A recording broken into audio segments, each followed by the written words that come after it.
Good evening, I'm Taylor Thomas with the CTV News Update.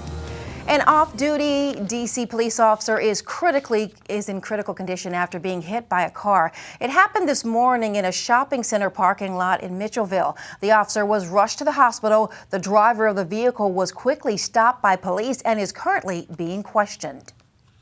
We are actively investigating at this time. The individual is cooperating, and we expect in the investigative procedures to find out if that information, putting all the pieces together with the officers who responded. I mean, this is a very unfortunate event, for someone to be walking out of a shopping center or walking out of an establishment and to get struck by a vehicle. But it's where we are right now, and again, I'm just happy that he is recovering. The officer has been identified as Kenneth Daniels, a 23-year veteran of the D.C. Police Department. They gathered in Upper Marlboro this morning to celebrate the legacy of a Prince George's public servant. David Harrington was known to many across Maryland. Today they gathered to honor him. Byron Scott has our story. I can only imagine when that day comes. His was a life well lived. Hundreds today gathering to say farewell and to celebrate David Harrington, who passed away last week. Anybody who met David could hear that he was from New York, but I want to level set and say he truly belonged to us. We claim him in Prince George's County. Harrington was a treasure trove of public service and experience, a mayor, a member of county council, a state senator, an ordained minister, and CEO of the Prince George's Chamber of Commerce. I felt it important to be here because Senator Harrington, as we call him David, has been in our lives for a long time. We worshiped together when we were much younger, 30, 40 years ago, and he has such an impact in the church, in the community, and in families. Harrington also had a lifetime full of friends. I knew him at Howard University. And former county executive Rashern Baker. David had been the Liberal Arts Student Council president, which is the largest school at Howard, and he gave a speech. And I went up to him afterwards and I said, hey, I want to be part of student government. And he told me to run for, office. And I actually ended up running for sophomore class president. Earlier this year, Harrington left the chamber to take a position with Kaiser Permanente. Even that move, friends say, spoke of his life's work. Because he was the one that brought Kaiser to the port towns to initiate the first HEAL, Healthy Eating, Active Living initiative through Kaiser with us. Everyone had their own special recollection, things they wanted us to know and remember about David. Among those, former Governor Paris Glendening. What I want to tell people is, yes, he was a great guy, great leader in the business community, great political leader, but he was also an environmental leader that helped make our community safer. Harrington was 68 years old. Byron Scott, CTV News. Hurricane Ian makes its second landfall near Georgetown, South Carolina after pounding Florida and leading catastrophic damage in its wake. With at least 21 people dead, more than 4 inches of rain has fallen in the Palmetto State so far, with more on the way.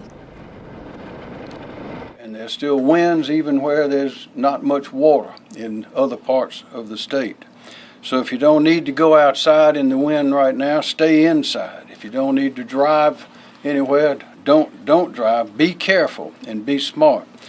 And we're working very closely with the governor and the entire Florida delegation, Democrat and Republican, making sure that we can do everything we can, including now search and rescue, recovery and rebuilding efforts, which are going to go on for a while, going to go on for a long while. And whatever it takes, we're going to be there as one nation and one America. As Ian moves to our area, Governor Larry Hogan is encouraging everyone to sign up for the MD Ready text alerts by texting MD Ready to 211-MD1. Meantime, you can visit md511.org for travel updates. Supreme Court Justice Ketanji Brown Jackson was formally welcomed to the high courts at her investiture ceremony this morning. Jackson is the first Black woman to serve on the U.S. Supreme Court. She was nominated by President Biden to replace retiring Justice Stephen Breyer. Jackson was sworn in at the end of June. The Supreme Court convenes for the start of its new term on Monday. You're watching CTV News. I'm Taylor Thomas. Back in a moment.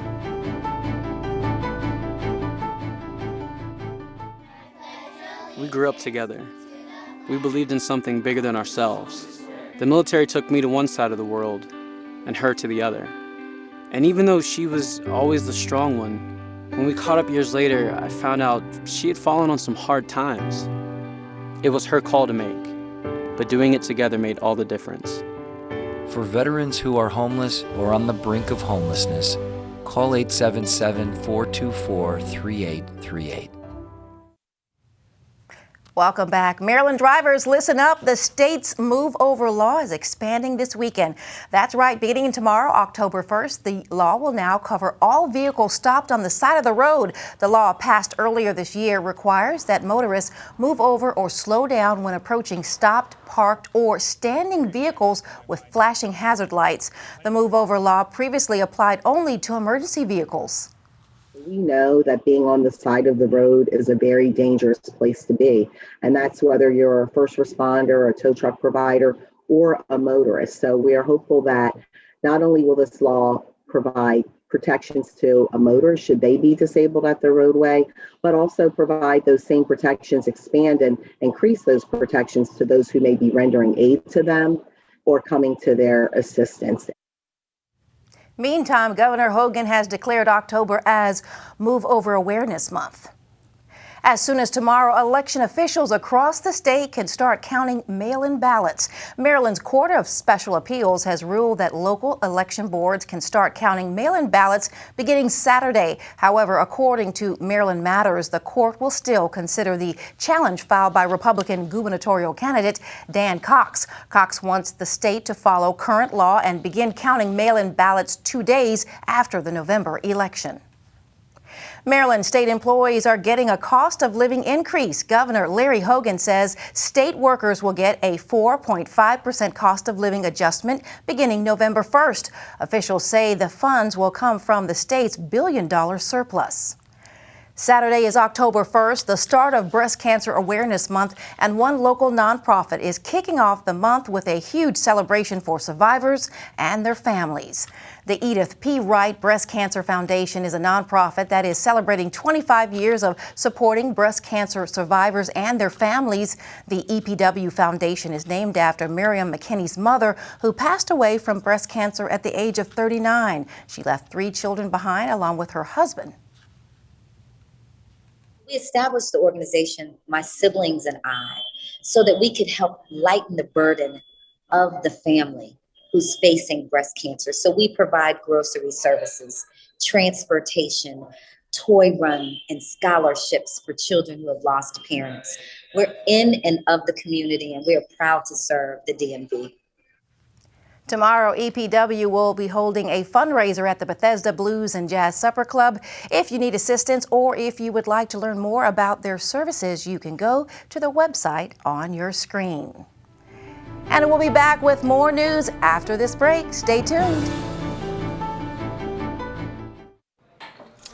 What do you think you're doing, Kevin? Was just gonna drive home. There are several warning signs present that you shouldn't be driving. Like hearing voices? Like your text-to-emoji ratio? Oh man, the selfies. Selfie, nailed it. We all have warning signs that let us know that we're probably not okay to drive. Mine is pretending to be your subconscious. Craig, come on man, let's put a ride home.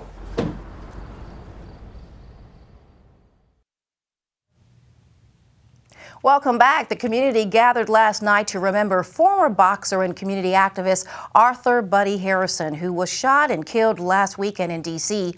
Hundreds gathered in front of his Southeast apartment where he was gunned down by 3 suspects. His son, Dusty Hernandez Harrison, who is a boxer, gathered with residents, celebrities, and political leaders to honor his father's legacy. Police are still searching for the suspects, last seen in a white Kia Optima with Ohio tags. Harrison was widely popular in D.C. and Prince George's County for his work with youth boxers.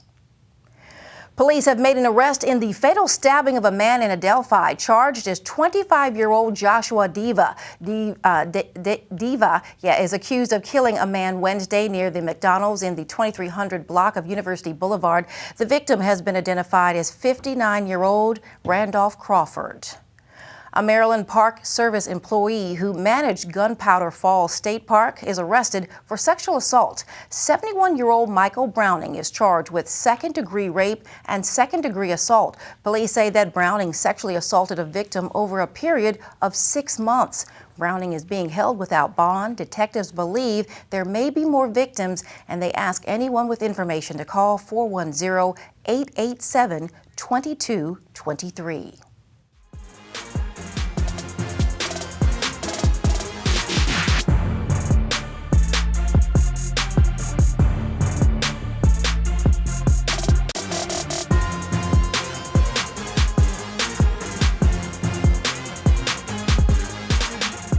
Happy Friday, sports fans. There's tons of football action this weekend, starting with the University of Maryland. The Terps are 3-1 following their loss against the University of Michigan, and Michigan State Spartans are 2-2, coming off of 2 consecutive losses. The Terps host the Spartans tomorrow for their second Big Ten game of the season, and quarterback Taula Tagovailoa says he believes the coaches have prepared them for tomorrow's matchup. Well, I think every team we play in the Big Ten, just because it's Big Ten, you know, they're all really good. It's not really what they do, it's more so what we do, and I feel like our coaches put us in great positions with handling, whether it's the D lineman or the secondary and stuff like that, whether it's me moving the pocket or screens or something like that. I feel like, you know, we'll be good. We just need to do our assignment and execute it. The Terps and the Spartans go head-to-head Saturday at 3:30 p.m. Now moving on to this weekend's NFL action, the Commanders travel to Dallas for the long-awaited division rivalry game. This matchup has been ranked by ESPN as, quote, the best rivalry in the NFL. So this game is highly anticipated. The Commanders are looking to bounce back from a devastating loss against the Eagles, and the Cowboys are coming off of a great win against the Giants. Last week's game exposed some big weaknesses for the Commanders, one of them being their defense.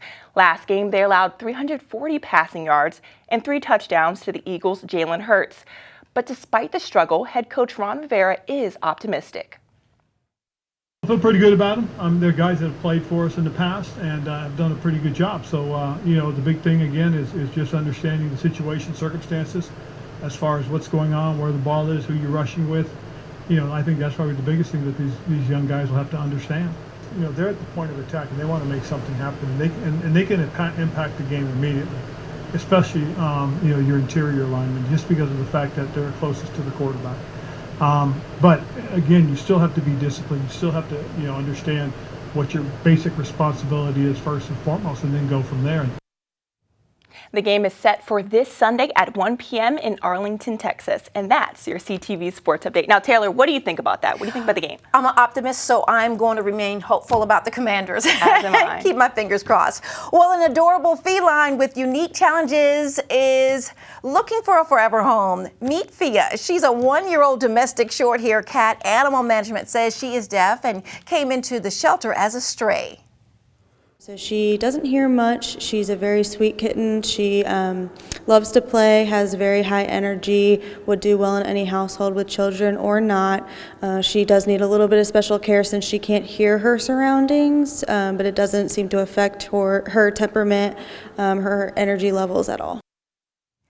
Anyone looking to adopt Fia is asked to contact Animal Management at 301-780-7201. Turning to our weather forecast, tonight breezy with rain likely, lows around 53 degrees. Saturday rain with highs in the upper 60s. Sunday and Monday, same forecast with high temperatures ranging from 59 to 62 degrees. And that's your CTV News for tonight. I'm Taylor Thomas with Laurencia Moten. Good evening.